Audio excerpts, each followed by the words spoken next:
Today, the Democratic leader appears to be intent on calling a vote he knows will fail. For several weeks now, Republicans and Democratic senators have been working together, trying to assemble a bipartisan package for our nation's infrastructure. It's an important and a complex subject. They're talking about big projects and big sums of money.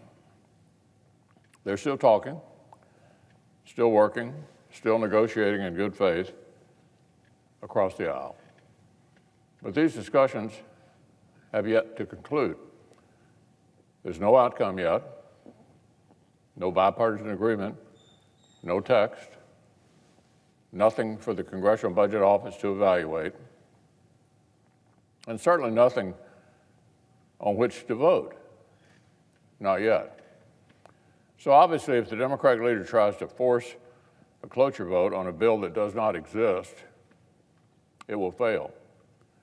Around here, we typically write the bills before we vote custom. Of course, here in the Senate, a failed cloture vote does not mean no forever. In the middle of the early COVID crisis back in March of 2020, with Americans under stay-home orders and financial markets plummeting, Senate Democrats withheld cloture from the CARES Act multiple times so they could continue haggling behind the scenes. Now, this was during a real emergency.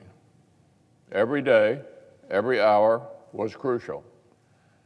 But Senate Democrats blocked cloture multiple times until various details were fine-tuned to their liking.